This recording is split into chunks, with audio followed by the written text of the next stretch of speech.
안녕하세요. 사색하는 세실리아입니다. 사랑하는 형제자매 여러분, 우리 인생에는 참으로 다양한 사람들이 찾아옵니다. 어떤 이는 우리의 삶을 밝혀주는 등불이 되고, 또 어떤 이는 끊임없는 시험과 고통의 원인이 되기도 합니다.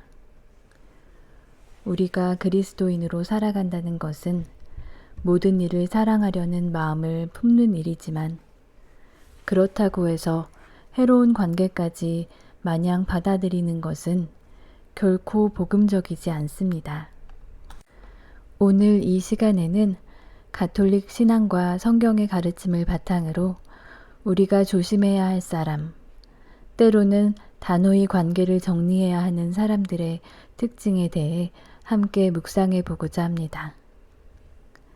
성경은 분명히 말합니다. 나쁜 친구들과 사귀면 좋은 습성이 망가진다.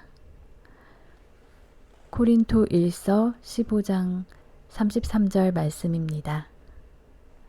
이 말은 단순한 충고가 아닙니다. 하느님께서 우리의 영혼을 보호하기 위해 주신 경고입니다. 인간은 누구나 영향을 받는 존재이며 우리가 누구와 함께하느냐에 따라 우리의 말, 생각, 삶의 방향까지도 달라질 수 있기 때문입니다. 예를 들어 시편 1편 1절은 이렇게 시작합니다. 행복한 사람은 악인들의 뜻을 따르지 않고 죄인들의 길에 들지 않으며 오만한 자들과 자리를 함께하지 않는 사람이다. 여기서 우리는 세 가지 위험한 유형의 사람을 발견할 수 있습니다. 악인, 죄인, 오만한 자. 이들은 하느님의 법을 무시하고 자신의 욕망과 세속의 기준에 따라 사는 사람들입니다. 이러한 사람들과의 관계는 결국 우리의 영혼을 황폐하게 만들고 하느님과의 관계마저 흐리게 만듭니다. 성 아우구스티노는 말했습니다. 내가 누구와 함께하느냐를 보면 내가 누구인지 알 수 있다. 우리는 하느님께 속한 사람으로서 언제나 진리 안에 자신을 두고 살아야 합니다. 그렇다면 구체적으로 우리가 조심해야 할 사람들은 어떤 이들일까요? 첫째, 거짓을 일삼는 사람입니다. 잠언 6장 16절부터 19절까지에는 주님께서 싫어하시는 7가지가 나오는데 그 중 하나가 거짓말하는 혀입니다. 거짓은 하느님의 성품과 정반대에 있는 것입니다. 요한복음 14장 6절에서 예수님은 나는 길이요, 진리요, 생명이다 라고 말씀하셨습니다. 진리이신 주님을 따르는 우리에게 거짓을 반복하는 사람과의 깊은 관계는 영적 위험을 초래합니다. 둘째, 끊임없이 분열과 갈등을 조장하는 사람입니다. 티토서 3장 10절은 이렇게 말합니다. 분열을 일으키는 사람은 한두 번 훈계한 다음에는 멀리 하십시오. 성경은 화해를 촉구하면서도 계속해서 공동체에 상처를 주고 분열을 조장하는 사람과는 거리를 두라고 권고합니다. 이는 단지 개인의 평안을 지키기 위한 것이 아니라 전체 공동체의 건강과 거룩을 위한 것입니다. 셋째, 탐욕스럽고 자기중심적인 사람입니다. 제2 디모데오 3장 1절부터 5절에는 마지막 시대의 사람들의 모습이 나옵니다. 자기 자신을 사랑하고 돈을 사랑하고 자랑하고 교만하며 선한 것을 좋아하지 않고 쾌락을 하느님보다 더 사랑하는 이들. 이러한 사람들은 결국 하느님의 자리를 세상의 쾌락과 물질로 대체한 사람들입니다. 그들과 함께하면 우리도 모르게 영적 가치보다는 세속적인 기준에 따라 움직이게 됩니다. 이런 사람들과의 인연을 끊는 것이 마치 사랑하지 않는 것처럼 느껴질 수도 있습니다. 그러나 진정한 사랑은 때로 거리 두기를 포함합니다. 성녀 카타리나 시에나는 말했습니다. 사랑은 단호한 힘을 가지고 있습니다. 영혼을 해치는 것이라면 거절할 수 있어야 합니다. 사랑은 무조건적인 수용이 아니라 하느님의 진리를 중심에 두고 판단하는 것입니다. 현대적인 예를 들어보겠습니다. 어떤 신자는 매번 자신을 조종하고 비난하는 친구 때문에 영적으로 지치고 있었습니다. 그 친구는 겉으론 교회도 함께 다니고 기도를 하는 듯 했지만 끊임없이 상대의 죄를 들추고 열등감을 자극하며 스스로의 영성을 자랑했습니다.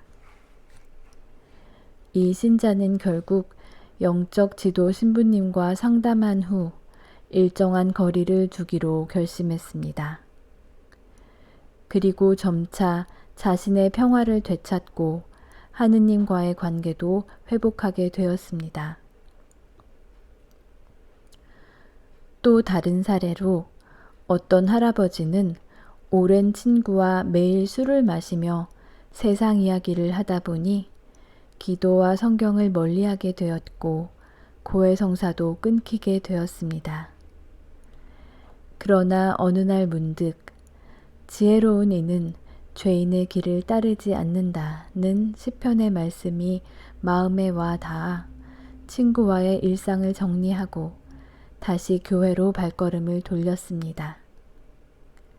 그 후 그는 나이가 들수록 누구와 시간을 보내느냐가 내 영혼의 방향을 결정한다는 것을 깨달았다고 고백했습니다.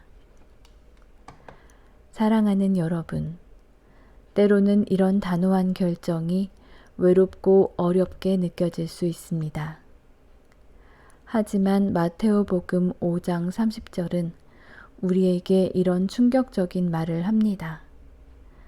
내 오른손이 너를 죄짓게 하거든 그것을 잘라내어라.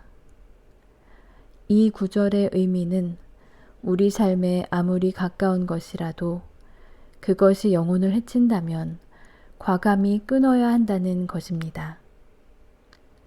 그러니 우리는 기도 안에서 묻고 또 물어야 합니다. 주님, 이 관계가 제 영혼에 어떤 영향을 주고 있습니까? 그리고 하느님의 뜻에 따라 때로는 멀어지는 용기도 가져야 합니다. 성인들의 삶도 이런 선택의 연속이었습니다.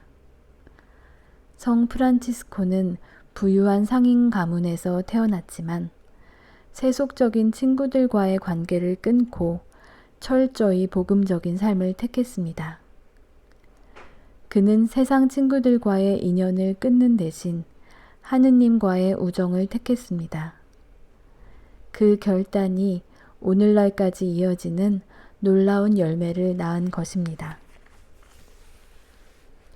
결론적으로 우리가 신앙 안에서 평화롭고 자유로운 삶을 살기 위해서는 반드시 우리의 인간관계를 점검하고 때로는 단호하게 정리할 줄 알아야 합니다.